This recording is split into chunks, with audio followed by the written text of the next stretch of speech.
Pô, vou ter que fazer, tá de ponta cabeça pra mim aqui isso aqui. Se tiver ver artroscopia, como que É tipo desenhar uma estrela olhando sua mão no espelho. Nossa, cara. Porra. Eu tava acompanhando um cara. Eu tenho acompanhado muito um cara. Talvez você conheça, um cara chamado Peter Attia. O Attia. Não conheço. Ele é um médico dos Estados Unidos. É um cara que estuda muita longevidade. Um cara fudido, assim. Um cara bem foda. É Peter Attia. O nome dele. Attia. Ele tem uma aula que eu assisti dele que ele mostra como... Cara, ele basicamente faz um compilado de tudo que ele já leu da ciência. Estudos, ele estuda muito octogenários, pessoas muito centenários, pessoas que viveram muito, e ele tenta entender o porquê que aquelas pessoas viveram e tal. Ele lê muito paper sobre essa área. Porque é difícil você estudar longevidade, né? É difícil você ver uma causalidade de longevidade. Você vê correlação. O cara tá vivo até os 100, não tem colesterol no alto, não tem sei lá o que, não tem placas, não tem demência. Mas é difícil ver causalidade. Teria que ter um estudo longo acompanhando a pessoa, e é caro e não tem como fazer. Mas tem alguns indicativos, e ele resume isso numa aula lá que eu assisti dele. Basicamente o que ele falou, e é uma proposta bem ousada que ele deu na aula dele. Ele falou assim, a gente tem que... Ele desenhou um gráfico lá. Você tem um negócio aí pra fazer? Vou tentar reproduzir o que ele falou lá na aula dele. Tem que fazer de ponta cabeça para ficar... Vai dar assim? Assim? Vai ficar de ponta cabeça, né? Puta, mas daí vocês me fuderam, hein? Não, tudo bem, depois a gente tentar, vira. Vamos ver se meu córtex pré-frontal tá funcionando direito. Pô, vou ter que fazer, tá de ponta cabeça pra mim aqui isso aqui. Se tiver ver artroscopia, como que É tipo desenhar uma estrela olhando sua mão no espelho. Nossa, cara. Porra. Cara, é desenhar uma estrela, alguém te batendo na cabeça e olhando o que no ele espelho falou? Mais ou menos aqui você tem 0 anos, aqui você tem metade da sua vida, e aqui a expectativa de vida de um americano, né? E aqui esse gráfico aqui é a qualidade de vida. Ele basicamente falou que mais ou menos o que acontece hoje é isso daqui, ó. Na média.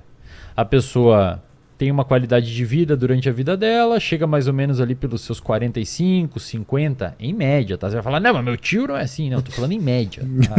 Você aprende a escutar a palavra em média.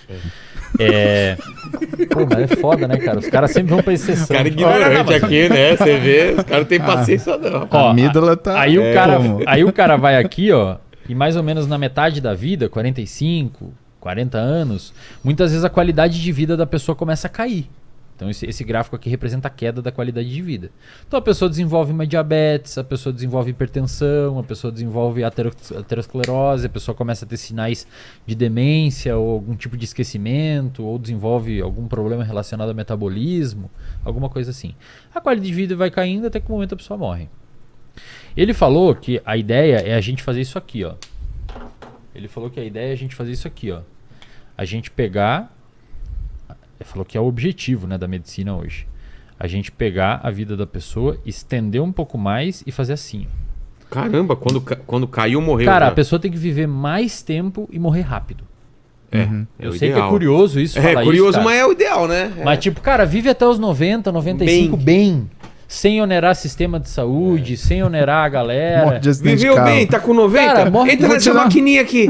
Botão. Não é? Não, pô, você não quer morrer assim, viver 90 anos bem? Cara, ó, morreu bem, tá bem? Agora entra na máquina. De uma hora pra outra. Assim. Velho, apertou um botão, morreu, pronto, cara. O cara morre dormindo, o cara morre, sabe, de uma morte natural, uma compra morte carro esportivo. carro esportivo. Tá aqui a chave, vai Toma lá. a chave e vai. Vai, só pisa. Ai, caralho. Você tá com reflexo. Essa, pô, é interessante. A ideia dele, cara. A ideia dele é essa. Por quê? Porque quando o cara adoece aqui, ó, você tem, o que aconteceria? Você tem uma vida bem ruim aqui. Corta ali, Paquito. O que aconteceria? É o Lênio. O Lênio. Ah, não é o Paquito. O Paquito saiu. Ó, o que aconteceria se, por exemplo, a metformina, que é um medicamento usado de entrada para tratar diabetes tipo 2, ou a insulina, que é um hormônio para tratar diabetes tipo 1, não tivessem sido descobertos ou capazes de serem sintetizados em larga escala e barato para uso da maior parte da população. A pessoa diagnosticada com diabetes ia acontecer isso aqui, ó. Ela ia ter o diagnóstico e ia morrer aqui. Nossa. E era assim muitas vezes. Sim. O diagnóstico de Antes diabetes, cara... Antes de você ter insulina disponível, nos hospitais você tinha como se fossem quartos da morte. Porque Caramba. o paciente ele morre de Fazer- acidose metabólica, Não tem que né? fazer. Ele morre numa situação... Nossa, Então, as crianças, elas viviam até os 14, 15 anos de idade, no máximo isso, eles entravam num quarto com os pais, onde, Putz. cara, é terrível. Era uma A história sentença do de diabetes morte. Era uma a sentença história de do morte. diabetes na medicina é um negócio terrível, É. cara. E aí o que acontecia? A pessoa morria. Hoje, se você tem insulina, você tem a metformina, se a pessoa não faz um estilo de vida e isso tudo tem mais, acontecido com câncer hoje em dia, né? O câncer tem... você não é? consegue prolongar bastante o que acontece? A pessoa com diabetes hoje, ela vive muito mais tempo, só que a qualidade de vida, se caso ela não tiver um plano de intervenção de lifestyle, de mudança de vida, Não é vida, é sobrevida. é sobrevida, perfeito. A pessoa vai sobrevivendo. Então agora você quer assustar uma coisa E a qualidade que de vida faz vai uma- caindo, né, cara? Exatamente. Ó, vou te dar um exemplo rápido Fala. antes de você falar. Fala. Lembra que uma vez eu te mandei uma foto do pé do meu pai? Não, deixa isso daí. Deixa Lembra Lembro. uma vez? Amputou metade do pé. Eu vi. Putz. Amputou metade do Por causa pé. de diabetes? E como é que Começou ele tá uma agora? ferida, tá bem. Agora tá cicatrizando, conseguiram fazer a desobstrução das artérias para ir até sangue, até a ponta do pé, tá cicatrizando, tá andando bem. E ele tá cuidando? Tá cuidando, dieta, tudo pesado, tudo certo. E eu mandei uma foto pro Muzi e falei, Muzi, e aí, cara? Ele falou, velho, isso daí vai ter que cortar, cara, porque Putz. tá muito feia a ferida, tá muito... Só que a gente achou que ia ser só o dedo e teve que subir até metade do pé. Porque a Então, hora que abre... Cara, o que vai acontecer com meu pai agora? Ele tá com algumas limitações. A gente teve que descolar um carro diferente para ele, porque ele não pode dirigir mais manual. Ele precisou de auxílio durante um ano, de médico, de enfermeiro, de remédio, de pessoas cuidando dele, da minha mãe botando uma energia para cuidar. É isso aqui, ó. Você onera muito. E eu não tô falando que meu pai tá errado ou que as pessoas que estão doentes estão erradas, tá? Eu tô sendo bastante realista aqui falando que doenças crônicas não transmissíveis, diabetes, obesidade, etc., elas oneram muito, que algumas são evitáveis. Tá lá no site da Organização Mundial da Saúde, elas oneram muito o sistema de saúde. Então o que o Peter falou? Ele falou, cara, a gente tem que tentar levar a vida da pessoa de uma forma saudável até bem tarde, e quando ela adoecer, cara, é 2, 3 anos doente ali, e já tá bem velhinha, já viveu bem, não tá onerando ninguém. E aí esse custo aqui, ó, se você pegar por unidade de tempo, um tempo aqui é totalmente diferente de um tempo aqui, ó. Fato. Você demora muito aqui, cara. Aqui é mais rápida a queda. Entendeu? Então, isso aqui é dinheiro para a saúde, isso aqui é dinheiro para o Estado, é dinheiro para a população. Só me perdoa. Não, por favor. Antes dele Não, antes do Muzi satisfação falar. te ouvir. Aí ele desenha o que contribui para isso aqui. O que contribui para a pessoa viver mais e melhor. E ele separa em 2 coisas que é o título do podcast aqui: mente e corpo. É? Ele fala algumas outras lá, mas ele fala basicamente rede de apoio, ele fala também. Basicamente o quê? Manter a mente ativa e o corpo ativo? Ele explica tudo lá com detalhes, mas resumidamente, bem a grosso modo, ele falou que é importante você manter as suas funções cognitivas, as suas funções executivas trabalhadas, memória, atenção, leitura, conseguir ler, tomar decisão, prestar mais atenção nas coisas, não ficar aquela pessoa que vai ficando velha e não lê mais, fica sempre na mesma, falando dos mesmos assuntos, você começa a ter uma demência por não uso do seu cérebro, ele começa a atrofiar. Então você manter as suas funções executivas, manter a sua capacidade de falar, arquitetar um pensamento, organizar um pensamento. Então, do ponto de vista de mente, você Tentar aprender coisas novas, se manter ativo. Atividades. E do ponto de vista de corpo, manter glicose regulada, lipídios regulado. E ele disse uma coisa muito importante, enfatizou grande parte da aula dele, que nos estudos que ele leu lá, massa muscular é uma das coisas que ajuda muito a viver bastante de forma saudável. E ele citou um negócio que eu nunca me Pra liguei. não se quebrar? Também. E postura, Não é só cara. isso, você Postura. tem... Ele falou postura. Por quê? Falou, cara, pessoas que conseguem abaixar de uma postura correta, que não ficam abaixando assim, expondo a lombar, ou sentando errado nas cadeiras. A galera pessoas agora que em têm- casa tá se arrumando aqui, né? E aí ele desmembra nessa aula dele. Tudo isso como- contribui pra... Aí ele fala que, óbvio, isso é a média, né? Às vezes você tem um acidente, você desenvolve um câncer, você tem alguns problemas ali. Mas em média parece que se você... Que é meio óbvio até, né? É, né? Meio óbvio. Perdão, Paulo. Não, imagina, é uma satisfação te ouvir. Por que eu perguntei para você se a gente tem jeito, né? E se essa busca, para entender o quanto essa busca ela é necessária. Eu lembro que na minha formação eu sou muito grato ao meu colégio, né, onde eu estudei. A gente tinha psicodinâmica de grupo. Um psicólogo, né, ou uma psicóloga, ele pegava uma parte da sala e a gente discutia situações, problemas e raciocínios ali naquele intervalo. Então, era um espaço para esse tipo de coisa. E, na época, eu não entendia bem, eu achava que era legal, que era uma aula de brincadeira, né? Porque né, maturidade entregava isso daí, né? Mas o que eu comecei a perceber? Que a gente tem muita informação, mas não necessariamente a gente tem experiência na mesma informação, na mesma velocidade que a gente tem informação. E hoje, com a digitalização do mundo, o que você tem? Você tem toda a informação à disposição. E você tem nenhuma experiência. E tem gente fugindo da experiência porque teve muita informação. E ela satisfez com a informação. Só que aí o que acontece? Você pega uma pessoa que ela não teve o amadurecimento de ter a experiência, por exemplo, da frustração.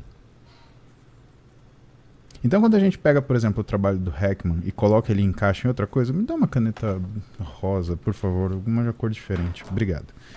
Né? O que a gente vê? Né? Vamos entender o que é esse tempo de vida das pessoas. Cara, eu acho que você tem que usar uma... Não sei se essa rosa aí vai Pode ser uma amarela. Será que a amarela aparece? Vai ser essa mais forte.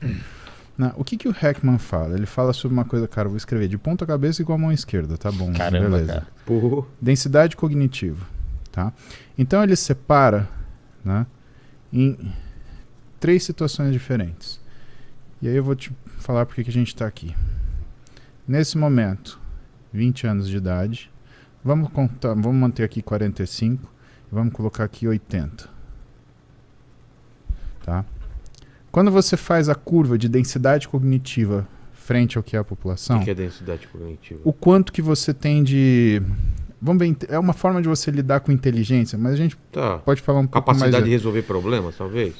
Bagagem. É uma forma de você definir inteligência. Né? A gente vai chegar lá. Mas a densidade cognitiva do Heckman, né, é o quanto você é capaz de pensar. Né?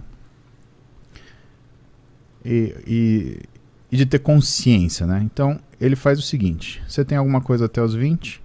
Você tem mais ou menos 3 a 8 vezes, aliás, na casa dos 45, e você tem um ápice, né, na casa dos 80, que seria mais ou menos 3 a 8 vezes acima dos 45. E aí você tem uma manutenção até o momento que você morre. O que é interessante olhar nesse desafio? O que aguarda a gente aqui, por exemplo, dos 80 até o momento da nossa morte? O que é esse nível de consciência? É uma decatexis que vai te conformar com a morte? Ou é um controle das suas emoções que vão te fazer entender como ela acontece? O quanto a gente tem que melhorar dos 20 aos 80 para não transformar dos 80 até a nossa morte num desespero? Ou seja, envelhecer com serenidade. E saber que a gente viveu as grandes partes da vida. E o que a gente tem que pensar nos 20, forçar a amadurecer, para que quando a gente chegue nos 80, a gente também não se arrependa do que a gente viveu até então. Por isso que eu falo melhorar. Né? Eu citei frustração agora, porque o que eu queria te provocar? Eu queria te provocar a falar sobre o que é frustração. Sobre o quanto as pessoas elas estão despreparadas a lidar com frustração.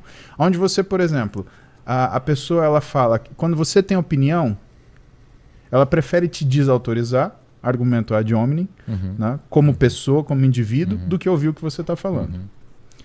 Ou então, se ela discorda, ela precisa colocar você, o eu contra eles, precisa colocar você contra ela, para que ela consiga se sentir confortável para ter a própria opinião. Então não é que ela quer desqualificar a sua, mas ela quer se sentir dona da própria opinião e que a opinião dela ela tenha valor. E quando eu olho esse tipo de comportamento, é interessante porque isso daqui você faz isso imediatamente. Você faz um post, você dá uma resposta, você printa você responde um comentário, você vê isso imediatamente, você conhece muito sobre a pessoa, às vezes com uma frase. Né? O que você acha que é o caminho, primeiro, para as pessoas elas conseguirem adquirir maturidade E eu te falo isso porque é uma das coisas que eu falo na live de manhã, né? Ah, você tem que virar adultinho, né? Tem que comer a verdurinha, né? Tem que comer o chuchuzinho, né? E a outra coisa o quanto a pessoa ela tá fugindo de frustração, onde na verdade é isso que vai fazer ela crescer. Citando também, outra coisa que você me mandou ler, você mandou a tarefinha do meu psicólogo, né, do meu terapeuta. Olha só, Obstacles Are the Way, né, do Ryan Holiday.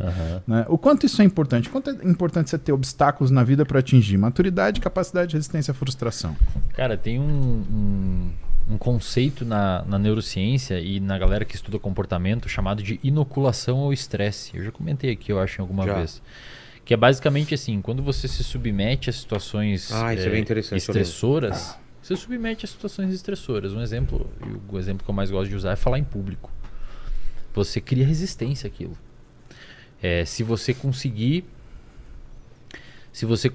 entender aquilo como um objetivo a ser vencido e não um objetivo a fugir daquele, e não uma situação a ser desviada, esquivada. Tem poucos estudos, tá? Vou fazer uma ressalva aqui porque são estudos difíceis de fazer e com qualidade metodológica duvidosa, porque são difíceis de fazer.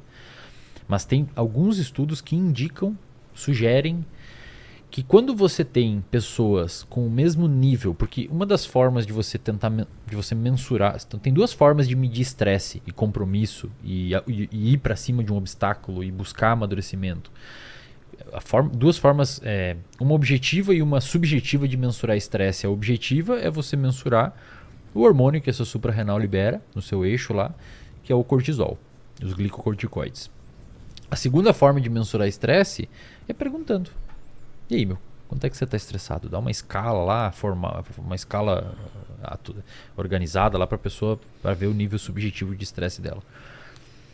Tem alguns estudos, de novo, são poucos e qualidade metodológica duvidosa, porque tem poucos indivíduos, a separação foi estranha, mas esses estudos sugerem, né, é o que a gente tem para trabalhar em cima, que quando você tem as mesmas pessoas com o estresse objetivo, mensurado de forma objetiva, que é o nível de cortisol, igual, mas quando você pergunta para aquela pessoa o quão estressada ela está com uma situação, mesmo o cortisol estando do mesmo nível nos dois grupos de pessoas, algumas pessoas respondem que não estão sentindo estresse. Por quê? Porque aquelas pessoas estão tentando ou estão enxergando a situação como uma oportunidade, mesmo envolvendo estresse. Então você vê uma pessoa, por exemplo, que vai ter que dar uma palestra, um evento importante, e está muito nervoso, está muito estressada, está muito ansiosa, está com privação de sono, está com medo, está com sudorese, está com nó na garganta, todos os sintomas clássicos de estresse. Você vê o cortisol dela está em tanto.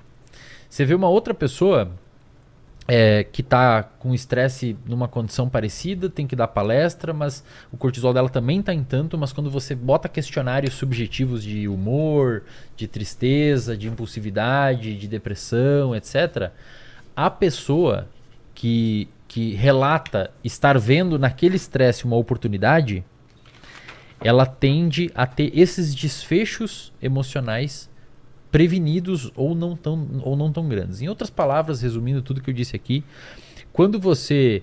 É o estresse da montanha-russa, por exemplo?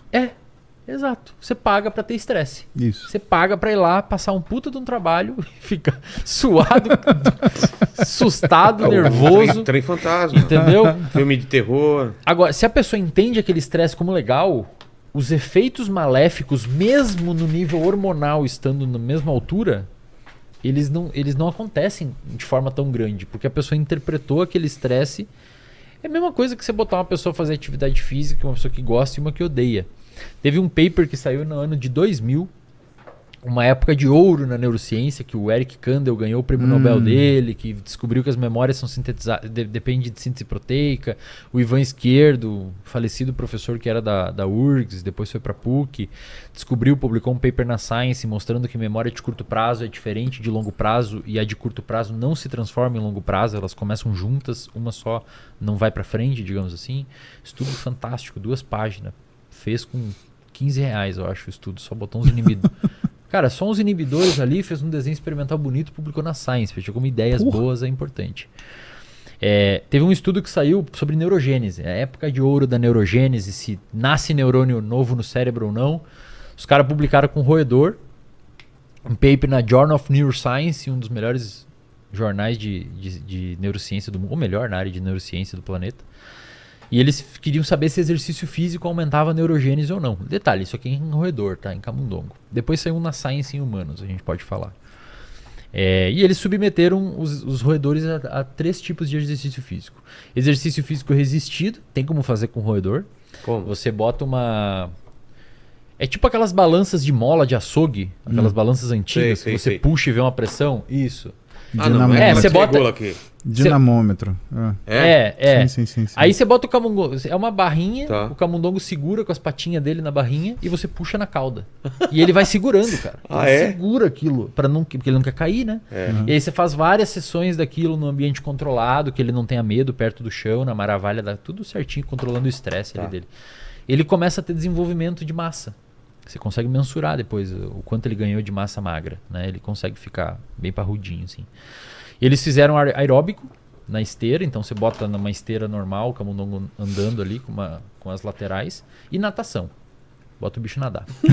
Natação é maldade. Mas olha só, cara, só a natação não induziu neurogênese. É mesmo? E aí, foi um alvoroço, porque os blogs falaram natação não induz neurogênese, corrida e exercício sim. Faça corrida e exercício. O nascimento de novos neurônios. Novas células do cérebro. Você consegue marcar lá com uma marcação azulzinha e ver quantas nascem. Cara, e depois os autores mesmo publicaram, eles não escreveram, foi também, né? Poderiam ter ajudado nessa parte. Tiveram que publicar, falando, pessoal, a gente refez aqui e na verdade, olha só, a natação ela não induz neurogênese porque água para camundongo é aversivo. Tá. Ele fica estressado. Demais, Então corticosterona, no roedor é corticosterona, não cortisol, mas é a mesma coisa. O Aquaman explodia, é onde Aquaman então, né? Vai explodir. Então o que acontece? Era exercício, mas pro bichinho era estressante. Entendi. Então não tinha os efeitos benéficos cerebrais, pelo menos. Por isso que a pessoa que vai lá no Muse, a pessoa que vai procurar um médico do esporte ou alguma coisa nessa área, a pessoa sempre indica, cara, o que você gosta de fazer? Exatamente. Vamos começar por onde você gosta.